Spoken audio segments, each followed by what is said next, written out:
Imagine a world where life bursts forth in every shadow, every drop of water, every gust of wind. Not just the grand, intelligent beings, but the smallest insect, the most ancient tree, the deep-sea creature unseen by the light. Now, imagine a master, steeped in the ways of the Force, who didn't just sense the cosmic energy in the minds of the Jedi Council or the hearts of struggling star systems, but felt it, vibrantly and intensely, in the whisper of moss growing on a damp rock or the instinctual flutter of a swamp slug. This was a being whose wisdom ran deeper than strategy or combat, a wisdom rooted in the very pulse of the natural world. Long before the fall of the Republic, during its golden age, an era of vibrant expansion known as the High Republic, this master was already a figure of immense wisdom.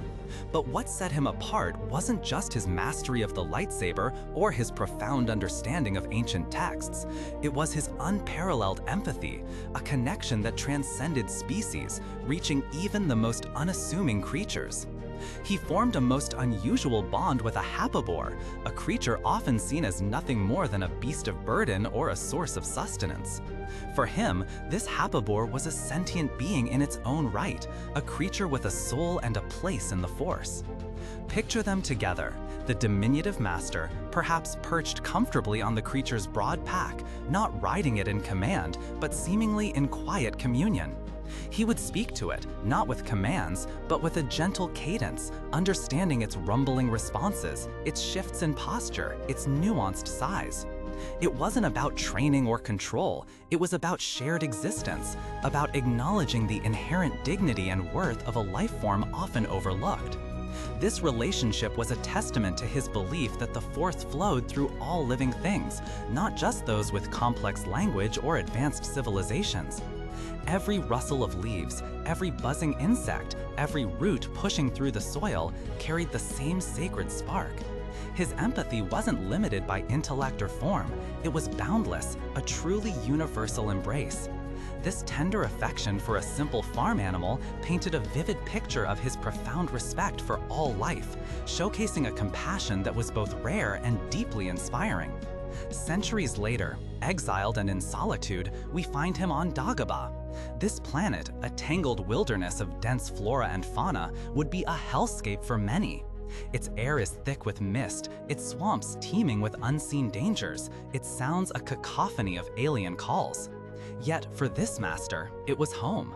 He didn't merely survive here, he thrived, living in a harmony so profound it seemed almost druidic. Watch him as he moves through the swamp, his tiny frame navigating roots and murky waters, not battling the environment, but becoming a part of it.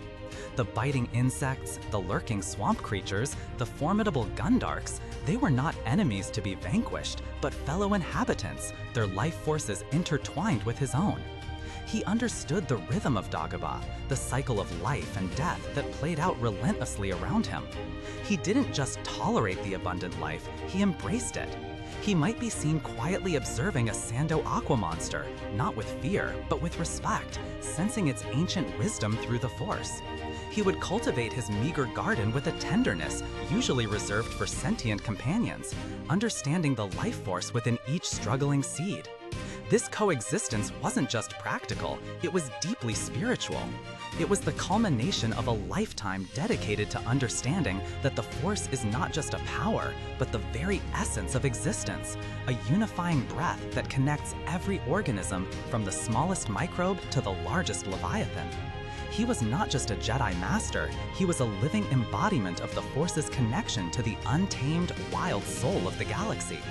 This gentle, almost primal connection to the natural world adds such a beautiful, warm layer to his character. He wasn't just a warrior or a scholar, he was a guardian of life itself. His empathy wasn't a choice, it was an intrinsic part of his being, a natural extension of his deep understanding of the Force. He saw the Force in the way a tree reached for the sun, in the desperate scurry of a small creature seeking shelter, in the silent growth of fungus on a decaying log. For him, every life form, no matter how insignificant it might seem to others, possessed a sacred essence. This philosophy wasn't about anthropomorphizing animals, it was about recognizing the inherent value and sacredness of all life in all its forms. This perspective isn't just a charming quirk, it's a profound lesson. It reminds us that true mastery of the Force isn't just about wielding power, but about understanding connection. It's about seeing the sacred in the mundane, the extraordinary in the ordinary, the divine spark in every living thing. He showed us that to truly understand the Force is to understand empathy, to extend compassion not just to our fellow sentient beings, but to the entire tapestry of life that envelops us. He was a master who truly understood that all life was sacred, a concept that resonates deeply even today. This deep, quiet harmony with nature, this boundless empathy, paints a portrait of a master unlike any other. He wasn't just a teacher of the Force, he was a living testament to its universal embrace, a true guardian of the wild soul of the galaxy.